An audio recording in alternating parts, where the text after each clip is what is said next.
professor, seja muito bem-vindo a esse canal. Se você ficar até o final, não esqueça de dar o like e se inscrever para receber outros vídeos, porque são feitos com muito carinho para você. Bom, quem sou eu? Meu nome é Tânia Sarmento, eu sou pedagoga e psicopedagoga, formada pelo Instituto de Ciências Sociais e Humanas de Goiás. Estou aqui para tentar entender junto com vocês o processo de alfabetização e ver em que eu posso te ajudar. Acredito que associando teoria e prática será a melhor forma de poder te ajudar a alfabetizar, porque quando a gente sai da faculdade e pensa que vai ter que enfrentar uma sala de aula, dá um desespero, porque a gente não sabe colocar em prática o que a gente aprendeu. Vamos começar então? Bom, em primeiro lugar, nós precisamos entender quais são os princípios do SISEA, ou Sistema de Escrita Alfabética, e como a criança se apropria dele. Lembrando que, além de ser um código, ele é um sistema notacional, porque leva a criança a refletir sobre a escrita e não apenas decifrá-la. Como código, a criança precisa aprender a codificar e decodificar. E como sistema de notação, a descobrir as relações entre o oral e o lido e o escrito. Bom, para codificar e decodificar, a criança vai precisar de muito exercício de memorização, muita cópia e muito treino.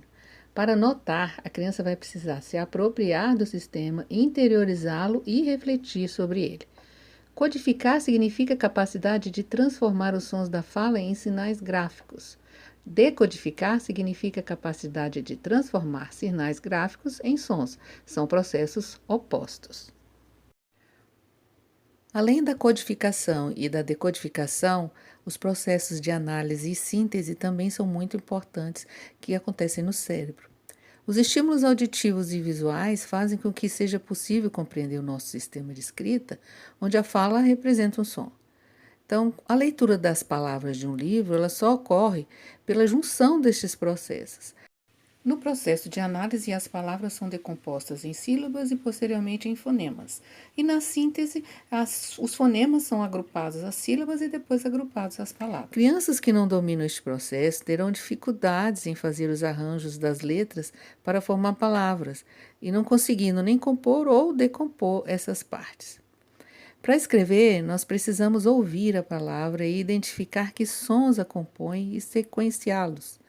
Para ler, precisamos identificar as letras, os sons, juntar para formar palavras, resumindo. A fluência leitora está intimamente ligada a estes processos, pois eles determinam a rota que a informação seguirá.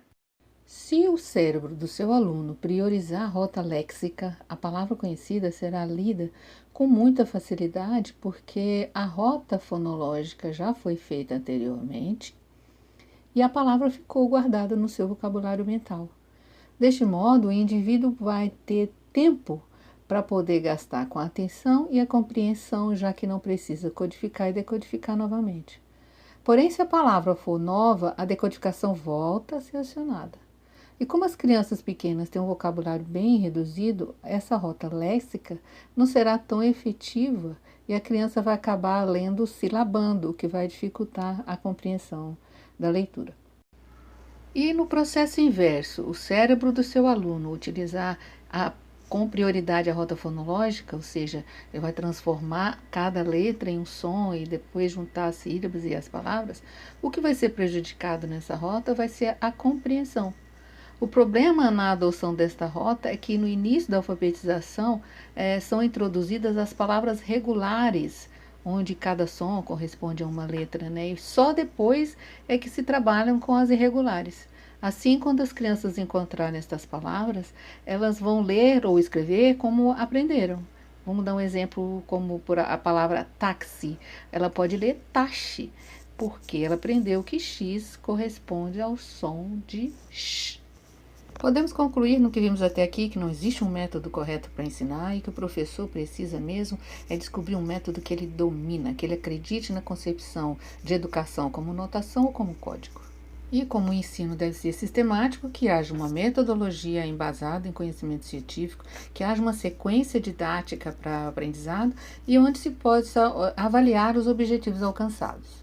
Agora, como vamos levar as crianças a se apropriarem dos princípios do sistema alfabético?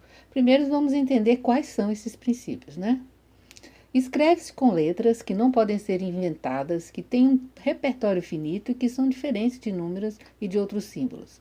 As letras têm formatos fixos e pequenas variações produzem mudanças na identidade das mesmas, embora uma letra assuma formato variado. A ordem das letras no interior da palavra não pode ser mudada, e uma letra pode se repetir no interior de uma palavra e em diferentes palavras, ao mesmo tempo em que distintas palavras compartilham das mesmas letras. Nem todas as letras podem ocupar certas posições no interior das palavras e nem todas as letras podem vir juntas de qualquer outra. As letras notam ou substituem a pauta sonora das palavras que pronunciamos e nunca levam em conta as características físicas ou funcionais. As letras notam segmentos sonoros menores que as sílabas orais que pronunciamos, e as letras têm valores sonoros fixos, apesar de muitas terem mais de um valor sonoro e certos sons poderem ser notados com mais de uma letra. Quando tomamos ciência desses princípios, percebemos o quanto é importante o conhecimento da consciência fonológica, desenvolver essa habilidade na criança. Mas antes de começar o trabalho com a consciência fonológica, é preciso que a gente leve a criança a aprender a ouvir, e isso a gente faz através da discriminação auditiva. Outro aspecto que precisa ser trabalhado antes da consciência fonológica, junto com a discriminação auditiva, é a saída da criança do realismo nominal. Nesta fase, a criança acredita que o tamanho do objeto tem relação com a quantidade de letras que se escreve o objeto. Para sair do realismo nominal é simples, basta que a criança aprenda que quando eu falo uma palavra por muito tempo, ela é uma palavra longa, e quando eu falo uma palavra por pouco tempo, é uma palavra curta. Depois que a criança consegue discriminar os sons, que ela já saiu do realismo nominal, agora ela precisa diferenciar o significante do significado. E para construir esses dois conceitos, é preciso que ela desenvolva os 5 sentidos, ou a percepção. É a percepção que vai levar essa criança a construir o significado ou conceito das coisas, ou seja, as suas características. E só aprende isso através da experimentação. Então, o significado são as características e o significante são as letras e os sons que elas representam. Bom, professor, por hoje é só. Espero que vocês tenham gostado do conteúdo que nós apresentamos hoje. E no próximo vídeo vamos falar de discriminação auditiva, consciência fonológica, consciência fonêmica e conhecimento alfabético. Espero você no próximo vídeo. Um grande abraço.